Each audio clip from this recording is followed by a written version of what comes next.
노을 되게 예쁘다. 오늘도 먹으러 가봅시다. 엄청 높아서 떨어지면 엄청 쪽팔리는데 너무 불안한 거예요. 선박. 저건 이제 제주도에서 해녀분들이 깊은 바다 들어가서 나시는 거거든요. 저렇게 큰 거 처음 무늬도 봐요. 있어. 무늬도 있어. 준비해드릴 고기는 안심이고요. 채끝등심, 치맛살 이렇게 준비했고요. 그 다음에 마블링이 조금 있는 꽃등심이랑 새우살 그리고 살치살 이렇게 준비해드릴 거예요. 그리고 마지막에 양념갈비 준비하겠습니다. 네. 얘보다는 리제르가 잠에서 일어나야 되는데 잠에서 일어날 생각을 안 해. 그러니까 뭐예요? 네, 이건 이제 놀래미 회고요. 놀래미 회 위에 블랙 트러플이랑 소금이랑 이제 와사비 올려드렸고요. 그 위에 있는 꽃은 시소꽃이거든요. 네네. 흰살 생선을 트러플에 싸서 드시면 돼요. 네. 그냥 드셔보시고 간이 부족하시면 그때 소금 좀 더 찍어 드시면 돼요. 셰프님 얼굴 나오셔도 괜찮나요? 네, 제 얼굴요? 네. 포샵 꽁스가르드 저지가요. 꽁스가르드가 와이너리 이름이고 저지가 여기서 플래그십 와인이에요. 근데 더 저지가 이걸 만든 사람이 존 꽁스가르드라는 사람인데 그 아버지가 판사였대요. 그래가지고 그 사람 아버지를 기리기 위해서 더 저지라는 걸 붙였고요. 플래그십이에요 얘가. 꽁스가르드 그 와이너리에서. 근데 얘가 1996년에 설립이 됐어요. 설립된 지 얼마 안 됐어요. 근데 설립된 지 10년 만에 이제 와인 스펙테이터에서도 굉장히 좋은 탑 100 와인 중에서 10위 안에 다 드는 막 그런 평가를 받았었고 최고 화이트 중에 하나로 꼽거든요. 꽁스가르드 저지 얘를. 근데 중요한 게 얘가 지금 보시면 황금빛이잖아요. 근데 물론 뭐 이제 좀 수성이 좀 오래되고 이런 것들 중에 화이트가 황금빛인 것도 있는데 얘가 양조법이 약간 특이하대요. 찾아보니까 양조를 할 때 산화 억제제를 넣어요. 처음에 양조를 할 때 포도를 이렇게 으깨가지고 넣은 다음에 산화 억제제를 넣어야 부식이 안 돼요. 근데 얘는 보통의 화이트나 이제 레드 와인들이 넣는 산화 억제제가 100이라면 20%만 넣었대요. 그러니까 인간의 개입을 최소화하고 그렇게 양조를 한 거예요.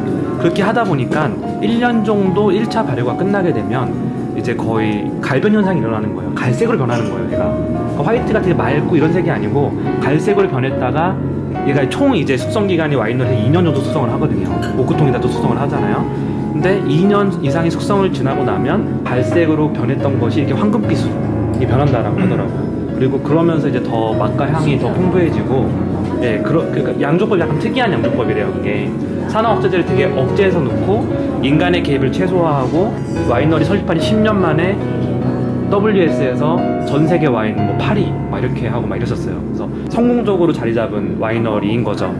근데 이게 먹어보니까 약간 프랑스 와인 같아. 맛이.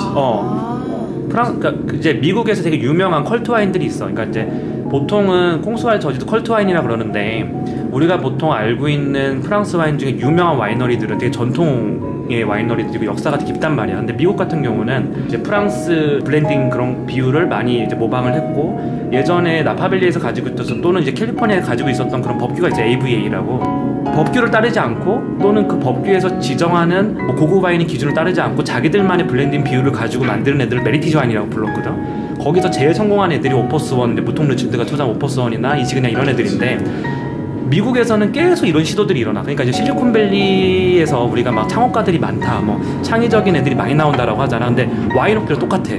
프랑스는 전통의 강자들이 되게 강세를 보인다면 미국은 이런 신규 컬트 와인을 만드는 애들 중에 갑자기 확 신성처럼 등장하는 애들이 되게 많아. 그래서 얘도 그 중에 하나인 거지. 근데 맛이 되게 특이해. 이거는 뭐예요? 네, 이건 이제 갈치를요 복고니를 말아서 구운 거고요. 그 위에 캐비어랑 시소 올려드렸거든요. 이거는 폰즈 소스를 나무 스푼으로 조금씩 넣으셔가지고 같이 비벼 드시면 돼요. 네. 이거는 뭐예요? 이건 자연산 전복이. 그 제주도 해녀가 땄다라고 하는 그거예요? 4시간 정도 찐 다음에요 한번 볶은 거거든요. 그리고 총알 오징어랑 성게알 같이 준비해드렸고요. 네네. 이제 전복이랑 오징어에 성게알 조금씩 올려서 드시면 됩니다. 네, 잘 먹겠습니다. 네. 진짜 맛있어. 그치, 너무 맛있지, 그치 상황아, 그치? 저지? 음식은 꽁스가르드 저지. 와, 진짜 맛있다. 근데 지금 열렸거든? 진짜 맛있어. 완전히 열린 거 아니야, 완전히 열린 거 아니야 아직. 너무 맛있다. 맛있다. 먼저 안심 준비해드렸고요. 캐비어를 좀 잼처럼 바르셔가지고 드시면 됩니다. 얘기를 가득 다 드신 것 같아요. 반찬이 너무 맛있어. 진짜 하나하나 반찬 하나가 정갈해 되게. 그치? 정성스럽고 요리도 너무 신선하고. 상호가 요리 되게 맛있지? 맛있어? M3를 안 타보셨어요? 셰프님 이건 뭐예요? 채끝? 아 채끝이야? 네, 한 2, 3년? 반 정도 왔습니다. 저는 완전 배고파요. 반 정도 왔습니다. 아직 배부르시면 안 돼요.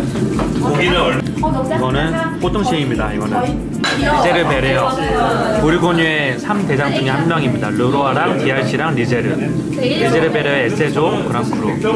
근데 2011 빈티지가 진짜 잘 안 열리네요. 그래 에세조는 거의 다 먹었는데 이거 되게 비싸요. 한 병에 160만 원 해외 가격으로 160만 원 정도는 되게 비싸는데 완벽하게 안 열렸어요. 지금 병 브리딩까지 해가지고 열어놓은 시간이 4시간, 5시간 되는데 안타깝습니다. 160만 원 넘게 주고 샀는데 완벽하게 안 열려서 너무 안타깝습니다. 어쨌든 다음에 또 만나보는 걸로. 와 이거 김치찌개야 이거? 김치찜인 것 같아. 김치찜이고 이건 뭐야? 이거는 계란국인데 너무 맛있어. 아 너무 맛있어. 리제르가 아직 안 열렸잖아. 근데 피노누아가 보통은 까쇼나 시라즈에 비해서는 타닌이 적어서 더 빨리 열려. 장기 숙성에 적합한 와인이 아니야. 근데 이런 리제르나 DRC나 이런 명생산자들이 만든 피노누아는 진짜 잘 안 열려. 명비를 먹으면. 나는 이제 얘가 피노누아하고 아무리 리제르여도 빨리 열리겠다 싶어서 2시간 전에 병브리딩을 했는데 내가 실수한 거야. 한 4-5시간 해야 돼 지금 보니까. 근데 오빠 4시간 어쩌면 지금 5시간 정도인데? 5시간을 해야 5시간을 하고 나서 시작을 해야 돼. 그 다음부터 시작해야 돼. 근데 우리는 열리기 전에 시작을 해가지고 이제 조금 열린 거야. 그러니까 내가 핸들링을 자 이제 현담원 그릴에 대해서 제 주관적인 총평을 할 차례인데요. 사실 업장에 있을 때는 셰프님과 너무 가까이 있어서 장단점을 가감없이 이야기하기 힘들었거든요. 제가 느낀 솔직한 장단점을 이야기하면 이렇습니다. 사진에서 보는 것처럼 이곳은 최소 인원 4명을 조건으로 하루에 한 테이블만 예약을 받고 있어요. 프라이빗하게 식사하기 굉장히 좋다는 거죠. 분위기도 굉장히 좋고요. 위치 또한 성수대교 남단에 있어서 찾아가기도 쉽습니다. 발렛 맡기기도 쉽고요. 이게 첫 번째 장점이고요. 두 번째는 셰프님 요리 솜씨가 아주 좋습니다. 현담원 그릴은 한우 오마카세라고 하지만 고기보다는 요리에 보다 포커스를 맞추고 있는 집입니다. 강남에 있는 여느 한우 오마카세 집보다 요리가 뛰어납니다.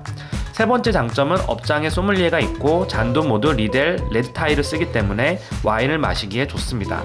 자 그럼 이제 단점을 보면 첫 번째로 인당 30만원이라는 가격표를 달고 있는 것 치고는 양이 너무 적습니다. 셰프님의 요리는 좋지만 고기 또한 빈약합니다.